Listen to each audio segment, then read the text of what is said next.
What's up with it, YouTube? Make sure you hit that like button. Make sure you hit that subscribe button. Listen, I am tired of it. We tired of it, all right? I wasn't going to address it, but today is the day.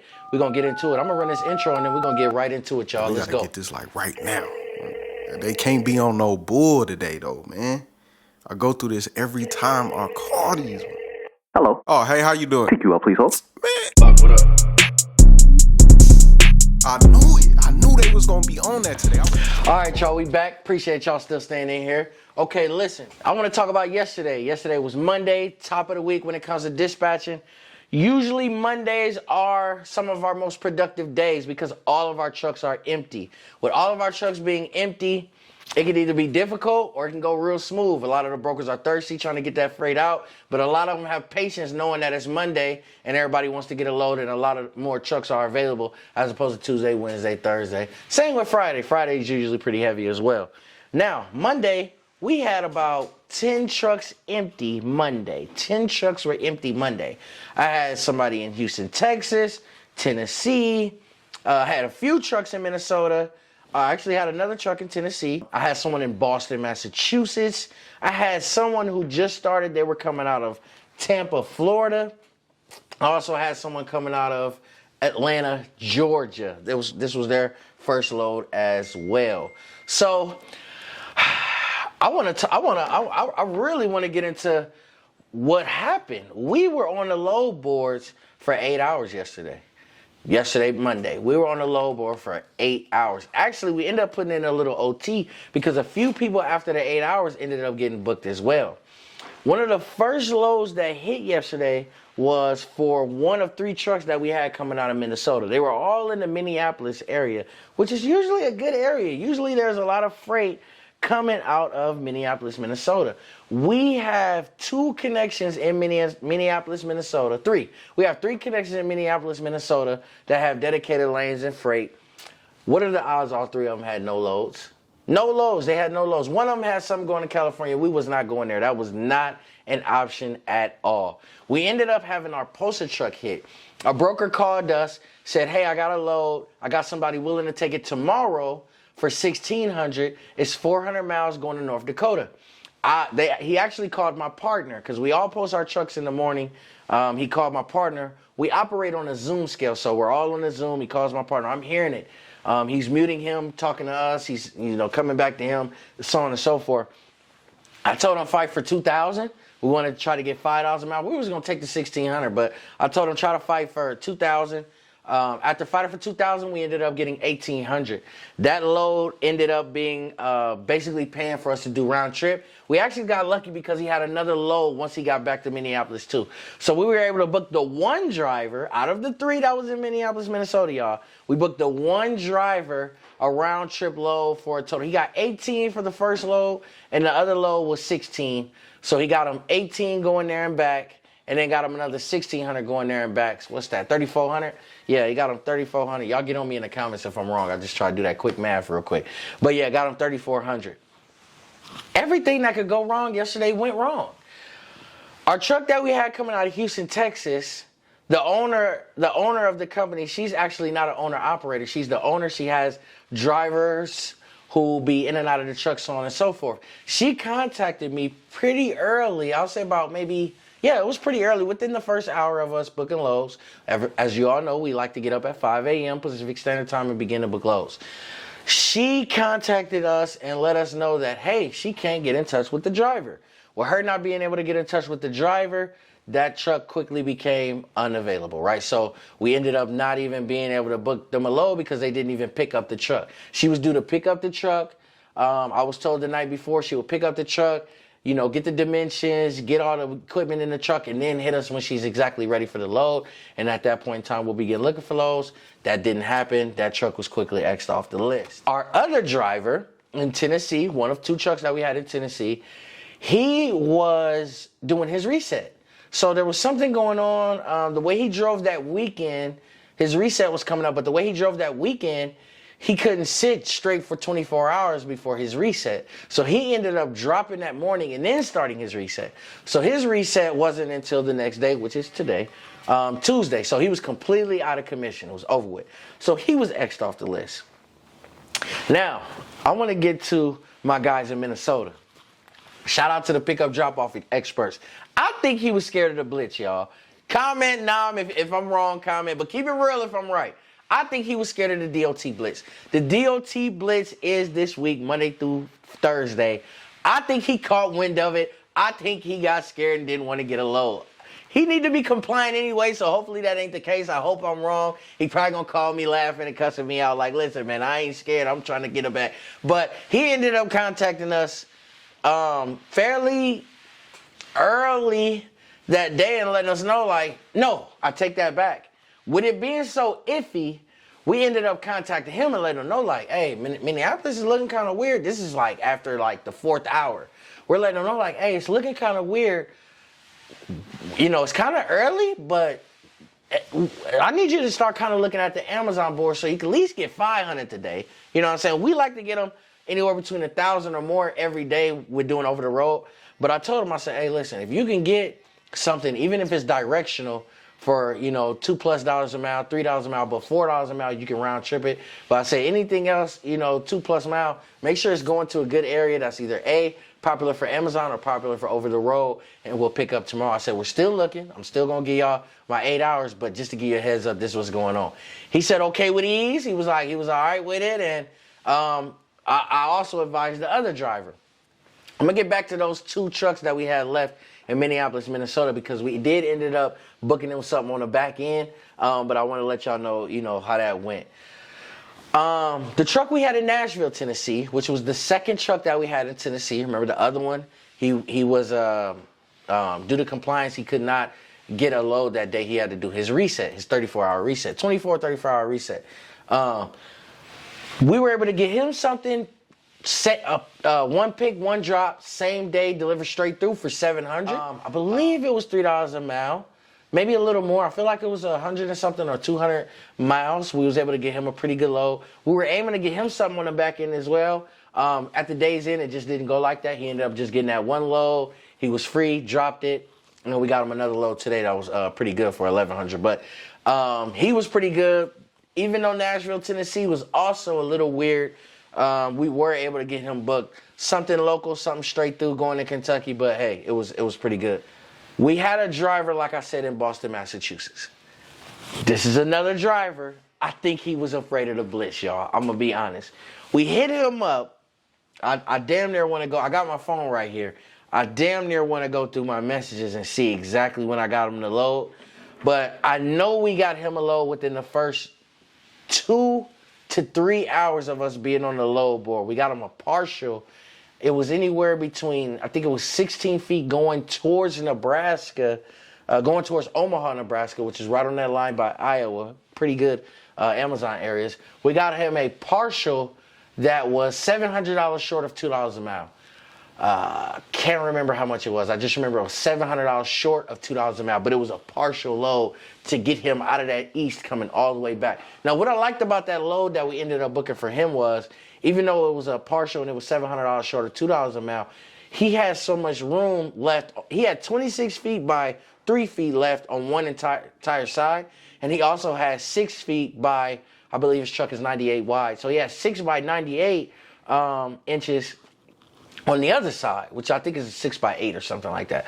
But he had six feet long and 8 feet wide on the other side. So we knew we were going to be able to get him a partial. He went through some pretty good cities, I believe. Pittsburgh, a few cities in Ohio, so on and so forth, that was getting him to, you know, Nebraska, that we knew we can get him a partial for. We did not.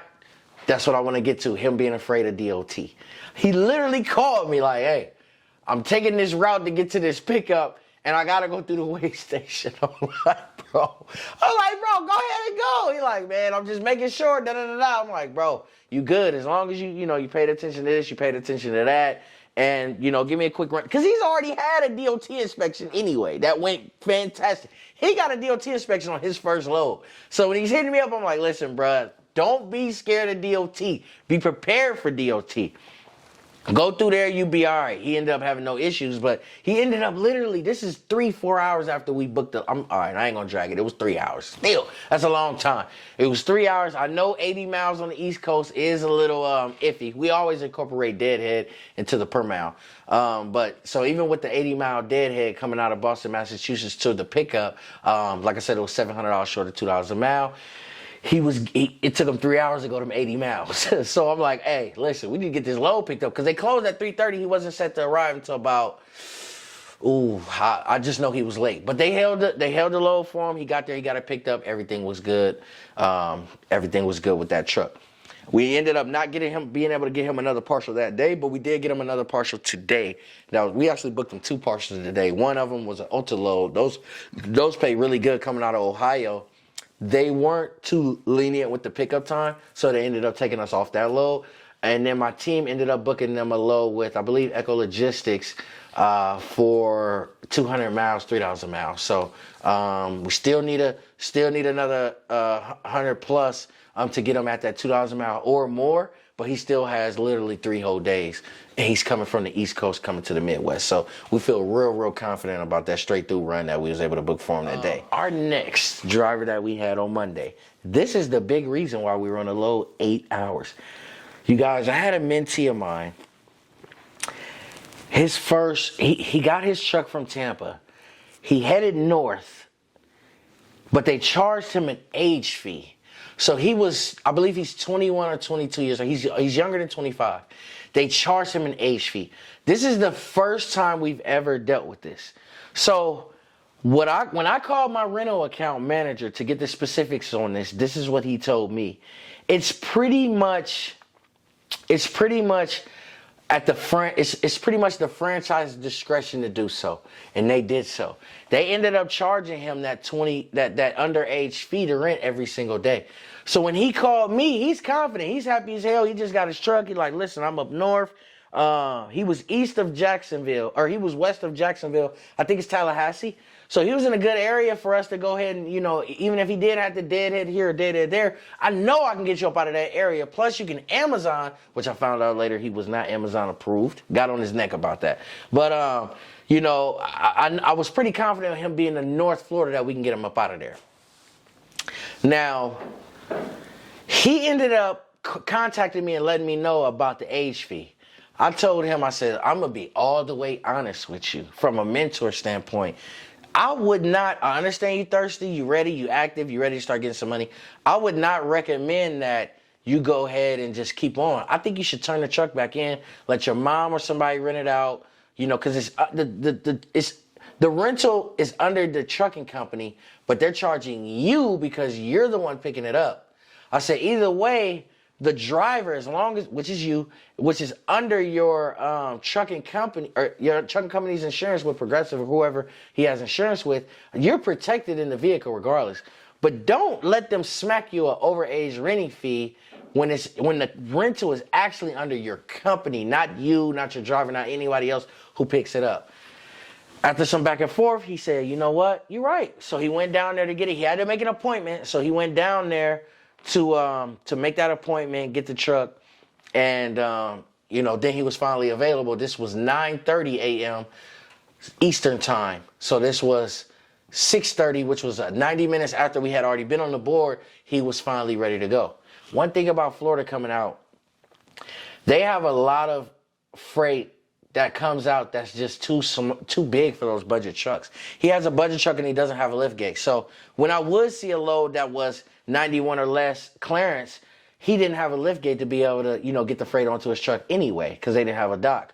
Or I'll see some lows, High Tide, R2, all these brokers that are known for U-boxes. He could not get any of those loads that were going, headed north up out of there. Or maybe I'll get a call from a postal truck and they want him to go to Miami and back, or they want him to go to Miami, just something even further south.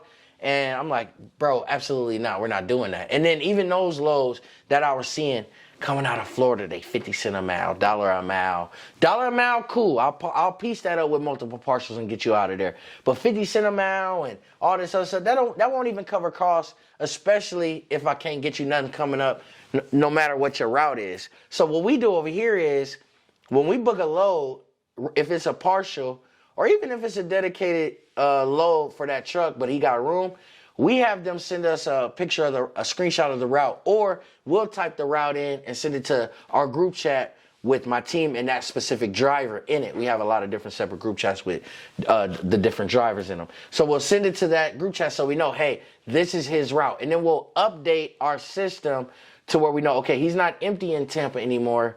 He has 16 feet, 4,000 pounds left, headed this way. This is the route. So that way we can still book him loads. We're always, especially when we book partials, we're always trying to constantly get them more freight to be added onto that truck. So, you know, we definitely like to take care of the drivers in that aspect. He ended up doing that. We couldn't find him a load, you guys. The whole 8 hours, and I want to break down the 8 hours. So for dispatching, we charge 500 or 10%. The 500 is in the form of a deposit. The 10% is obviously if we make them 8,000 that week, it'll never go. They already gave me 500. They only owe me 800. 800 minus 500 is 300, right? So they would only owe me 300 on the back end if we made them 8,000 that week. If we made them 4,000 that week, it doesn't go below 500. 500 is the absolute minimum. I'm going to tell you why.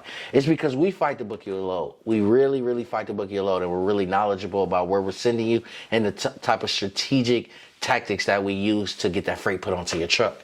We're going to do it all. You know what I'm saying?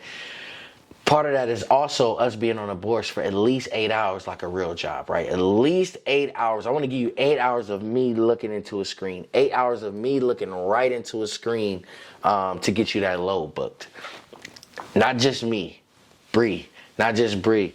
Tall, not just Tall, Beezy. So my whole team as a collective looks for everybody a load. We don't just dedicate loads to one another. We're all on the load board. That's the system we use, and then we get them booked. He was a driver that everyone was back and forth on, and we literally could not find him a load during that 8 hours. What do we do? I want to know. I'm really interested in you guys' opinions.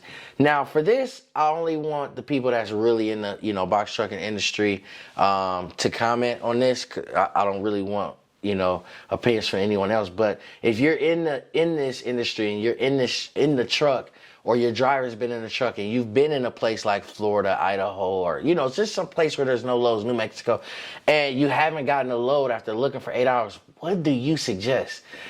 My driver really, I found out today, I'm guessing it's because of his driver that he wanted to hit the road with, but my driver really, really insisted on staying in Florida. I highly fought against that, and I told him to really trust me and trust my dispatch team, and he needed to get the hell out of Florida. So that's what I advised. I know that's about a 6-hour drive from Tampa, getting to, Atlanta, or, a little longer, even going to Nashville or something like that. But he doesn't have Amazon, you guys, and there was nothing in that load. And I told him, I said, we go on a weekly scale when it comes to rate per mile. So I told the driver, reset your trip miles on the dash of the truck. So all these miles that you drive from here on out are accommodated for. We also keep track as your dispatch team of that. So now we're fighting for those 3s, those 4s, those $5 per mile loads, even if they are local, just to get your costs and your rate per mile at the end of the week to make sense for you as the driver, right? We understand fuel costs are up. We understand rental rates are up right now for people who are renting their truck. We understand loads are not down, but they're the same as last year. But with the increase in these other costs, it makes it seem like they're down, but they're really just the same as last year. But that's not competitive, with the type of fuel rates and things like that that's going on right now. But when you got, a nice dispatcher, or maybe yourself, if you took it, you've learned, so on and so forth, and you can really put that heat down and come up with different strategies, whether it's booking partials, booking dedicated freight at a higher per mile, or maybe take different routes, or maybe staying in different regions where they're able to save more on fuel. All these different things that you could do to kind of combat those costs. I suggested that we do with him coming out of that area. Again, he was against it. He actually did not do it that day. And in the morning at 5 a.m. when I asked him, where is he at? He still advised he was in Florida. I advised hey, bro, all you're doing now with it being Tuesday is just losing another day. I sent him a screenshot of the load board and showed him both load boards and showed him like, hey, bro, look, you know, you need to get out of there, bro. Please get out of there. At that point, my team kind of insisted as well, like, hey, bro, please drive here, go there. And what do you know? We booked him a load, you know what I'm saying? Coming out of Atlanta late pickup, but he can also pick up in the morning. But you lost 2 days. And as you know, as our mentee, I advised him, I said, hey, coming out of Houston, coming out of these places where it's just not the greatest, the first day we're going to look for you at low, we're going to give you that 8 hours. I told him that. I said, I don't advise you deadheading the first day. After the first day point is proven and it's just still looking ugly, that's when I tell you, bro, hey, it's time to go, bro. Go. We'll make up for that on the back end. Whether it's this week or not, whether it's both weeks, whatever, we know where we're at to be able to make that up. So that's what I did. Now, back to my guys in Minnesota before I get to my driver in Atlanta. You know what? Atlanta came first. They got a load first, so I want to get on them. Shout out to them. They were team driving. They were absolutely ready and eager to get this load, get this money. We ended up booking them the load. They go pick it up. They ended up not being able to pick up the load because they only had one row of E-Track in the budget truck. They were hauling glass. The guy didn't want it rigged. So a lot of people with the one E-Track, what they'll do is they'll put the E-Track in, they'll bring it down, wrap it around the wood, bring it around the freight, wrap it around the wood, then put it on the E-Track and then tighten it up. That's how you do it, right? He wasn't going for it. Even with blocking and bracing, he was not going for it. Even with blocking and bracing and that rigged way of getting that freight in there, he wasn't going for it. She had straps, load bars, blankets. She did not have air ride, which was not requested by the broker. If you're hauling glass, I mean, I would assume you should have air ride, but he wasn't going for it. So I was like, okay, cool. I ended up getting $150 total for that load, and then I ended up booking them a load going to Wisconsin, which is right by Milwaukee, which is an okay area. Also, it's not too far from Chicago if we do, you know, it's in that 150-mile deadhead range when we're looking for loads, which is, like I said earlier, incorporated into the RPM. She was able to get that second load, picked up, no problem. With them team driving, though, I was slightly disappointed that they didn't get there. Because with the 2 clocks, and I'll attach a link in the description or I'll pin it in the comments, you can team drive 11 hours each, but you can split that 14-hour shift clock. You can go on duty for you can go on duty driving for 7 hours, and your partner can go on duty driving for 7 hours. Also, 7 hours later, you can reset. That's what I like about it. Watch that video in the comments to break it down further. Shout out to that guy for that video. It's an amazing video. But they were able to get going. Back to the 2 trucks I had in Tennessee, or I'm sorry, in Minneapolis that was still empty. We ended up, after the 8 hours, I made those calls. I said, hey, you do Amazon. You deadhead to Atlanta. This was 3 trucks, you guys. 3 trucks on a Monday that did not have a load. This was 3 trucks on a Monday that did not have a load. I couldn't believe it. Luckily, those 2 drivers in Minneapolis had Amazon, so they was able to get some money. If that's, you know, what they ended up doing. The guy in Florida, he was just SOL because there's absolutely nothing coming out of there. And now, 8 hours later, it's let's see, 5 to 1. It's 4 o'clock Eastern, so he's really been done low key. You know what I mean? It's 1 o'clock on the Pacific Standard Time, but it's 4 o'clock out there. That's too late. You know what I mean? We ended up getting a load. I called my boy with the pickup drop off expert. Shout out to him again. I called him. I said, yo, we got a load going to New York. It's over $2 a mile. So called him, got the load, 2,600 going to New York, a little over $2 a mile. Partial, actually. I think it was 8 pallets, so it still had room for about 4 pallets. All the pallets were standard. The weight was very, very light. It was like some type of, it was almost like a paper mache type products that he was hauling. But he didn't want the load. He said, literally booked the load. I called him. Because before this, he did mention that he didn't want to go to New York. But we got 2 drivers there, so I'm like, I know my boy Jay, he'll go to New York because he's from Philly. So I know he'll go that way. So I called my boy Nam. I said, yo, you want this load? This is going on? He said, yeah. I said, all right, bet. He called me back. He said, no, never mind. So we ended up having to call the broker back, switching the MCs, giving it to our other driver that we dispatched. He ended up taking the load. He picked that load up. We're working on him a partial now. Hit up Nam. Nan was telling me he wanted to do, he was going to end up doing Amazon. I think he already had booked his Amazon loads ahead of time. I'm thinking that's why he declined the load, because I know the next day, or actually later on that night, we ended up booking him a load over $2. I think it was about $3 a mile going to Ohio. My team ended up booking that load, and he ended up telling the broker that he'll pick that parcel up either on a Tuesday or Wednesday. So the only reason I can think of him saying that is he had booked 2 Amazon loads ahead of time. I want to give you guys a suggestion. So I would never suggest you do that. I would suggest you get on that Amazon board after 8 p.m. locally, wherever you're located at, every day to book loads. This is when you're booking them on the spot market. There's nothing wrong with posting your truck and stuff like that. I think that's how you really get the bag. But if you wait till after 8 p.m. Into the early morning, then 1, 2 a.m., and then also wait on those calls that you might get at 1, 2, 3 a.m. from Amazon ROC, I think that's the best way to get that bag. And this is coming from other people who do Amazon and really specialize in Amazon and have a lot of different Amazon tactics that they use. That's some sauce that they was able to pass down to me. And then even back when we did Amazon last year in Minnesota for a few weeks, we used that knowledge, when we were trying to book loads. So I highly suggest that route. But yeah, that was our Monday, you guys. Very eventful, very stressful, especially being on the board that day that long. But we did it. At the end of the day, all drivers were booked except that one driver coming out of Florida. He is currently booked now on a load going to Detroit for 2,600. And we also already got him another load picking up in Romulus, Michigan, headed on to the east. So can't wait for him to get that bag, get that money. Looks like he's going to be over the 5,000 mark, even with starting on a Wednesday. Tomorrow's going to be Wednesday, and that's when he'll be able to pick that load that we booked today. So appreciate y'all for listening, man. Thank y'all. Listen, I am tired of this. I'm tired of it. I'm tired.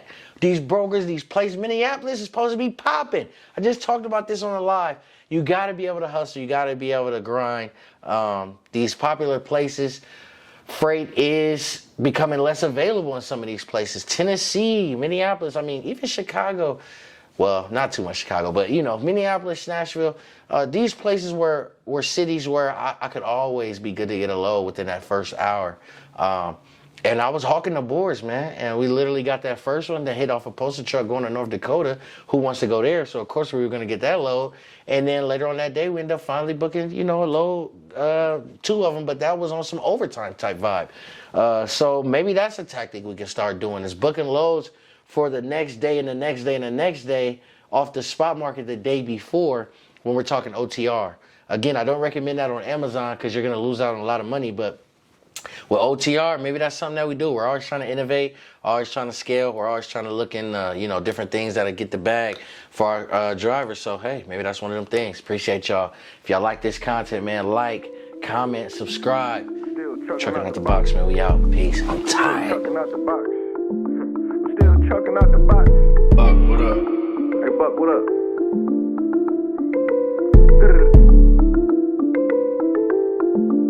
Yeah. Dispatch just hit by the load, hit the road. Yeah. Clear out everything, new and old, get them going.